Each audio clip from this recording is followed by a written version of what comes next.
Wherever you go, whatever you do, throw a little at it. Omax, Vest and Briefs.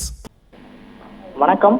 முதலமைச்சர் தனிப்பிரிவுக்கு புகார் அளிக்கக்கூடிய பொதுமக்களுக்கான சோதனையை மேற்கொள்ளப்படக்கூடிய நிகழ்ச்சி என்பது தற்போது காவல்துறையினால் அரங்கேற்றப்படுகிறது.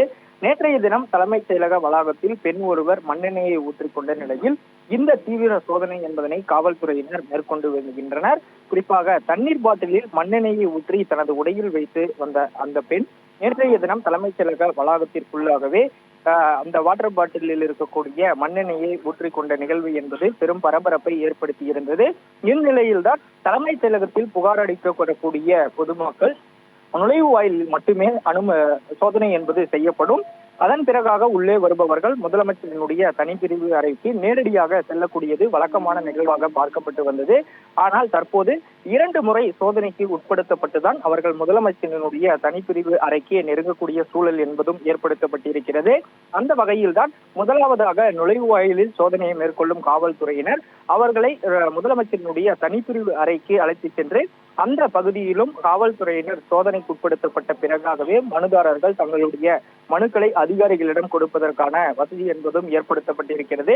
மேலும் மாற்றுத்திறனாளிகள் எளிதான வகையில் தலைமைச் செயலகத்திற்கு உள்ளே சென்று புகார் அளிக்கக்கூடிய வகையிலும் நுழைவாயிலிருந்து முதலமைச்சரினுடைய தனிப்பிரிவு அறைக்கு வரக்கூடிய ஒரு பேட்டரி வாகனம் என்பதும் அதன் மூலம் அவர்கள் அழைத்து வரப்படுவதாகவும் தெரிவித்திருக்கின்றனர். 2 சக்கர வாகனங்கள் மற்றும் அதே போல பேட்டரி வாகனம் என்பதும் ஏற்பாடு என்பதும் செய்யப்பட்டிருக்கிறது. பெண்களினுடைய பாதுகாப்பை உறுதி செய்வதற்காகவும் அவர்களும் சோதனைக்குட்படுத்த வேண்டும் சூழ்நிலை ஏற்படுத்தப்பட்டிருப்பதால் நுழைவாயிலில் சோதனைக்குட்படுத்தப்பட்ட பெண்கள் முதலமைச்சரினுடைய தனிப்பிரிவு அறைக்கு வெளியே தற்காலிக கூடாரம் என்பதும் அமைக்கப்பட்டிருக்கின்றது. அந்த கூடாரத்தின் உள்ளே அவர்கள் அழைத்து சென்று முழுமையான சோதனைக்கு பிறகாக தான் அவர்கள் முதலமைச்சரினுடைய தனிப்பிரிவு அறையை நெருங்க முடியும் என்ற சூழல் என்பதும் ஏற்படுத்தப்பட்டிருக்கிறது.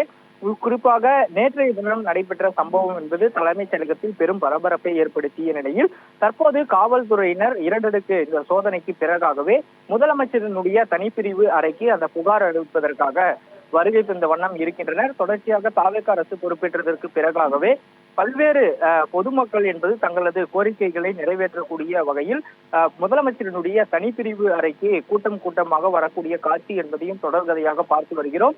இந்நிலையில் தான் அவர்கள் முழுமையான சோதனைக்கு உட்படுத்தப்பட்டு அவர்கள் முதலமைச்சரினுடைய தனிப்பிரிவு அறையில் புகார் அளிக்கக்கூடிய வண்ணம் ஏற்பாடுகள் செய்யப்பட்டிருப்பதும் குறிப்பிடத்தக்கது. உங்கள் விரிவான தகவல்களுக்கு நன்றி சந்தோஷ்.